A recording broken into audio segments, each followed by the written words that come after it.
Isang mapagpalang araw sa ating lahat mga kapatid. Ako muli si Adrian Bernales ng Batch 3 at ang aking daily devotion. Ating araw ay tatlakayan natin ay kung pagtatapos ng pagkasala ni Adam at Eve. At makakita natin ating Bible verse ngayong araw mula sa Genesis chapter 3 verse 21 to 24. Ito ay hindi lamang simpleng parusa na nangyari sa kanilang dalawa, kundi isang malinaw na larawan ng fall in the world na ang ginagalawan natin ngayon. Dito natin makikita mga kapatid kung paano nagbago ang relasyon ng tao sa Diyos, sa kapwa at maging sa buong creation ng ating Panginoon. Para sa ating unang teaching ay ang corruption. Dahil sa kasalanan ng tao ay hindi na isinilang na malinis kundi may likas na pagkahilig sa mali. Hindi na kailangan turuan ang isang bata kung paano magdamot o magsinungaling.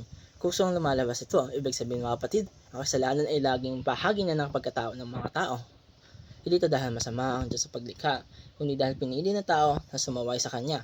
Kaya hanggang ngayon, ay ramdam natin ang epekto nito sa ating mga puso, isip at desisyon sa ating pang-araw-araw.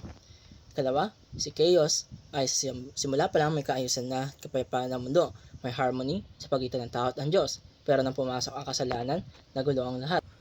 Kaya ngayon mga kapatid, makikita natin ang gulo sa relasyon ng pamilya, lipunan at maging sa loob ng sa ating sarili.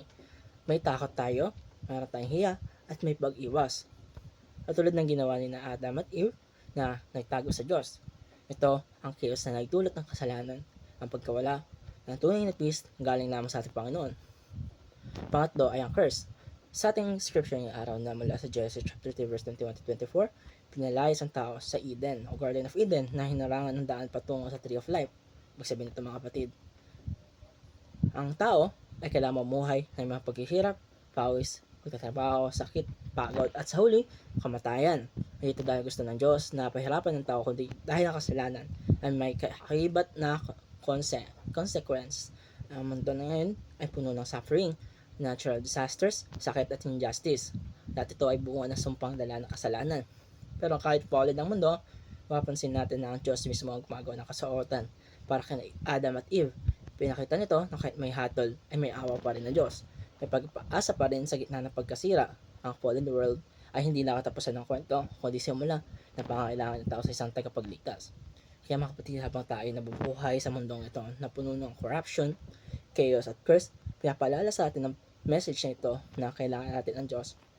Higit sa lahat, dahil siya lamang ang kayang mapanumbalik ng kung anong nasira ng ating kasalanan na mula pa kina Adam at Eve. Kaya mga kapatid, dito nagtatapos ang aking daily devotion. Maraming salamat sa panonood.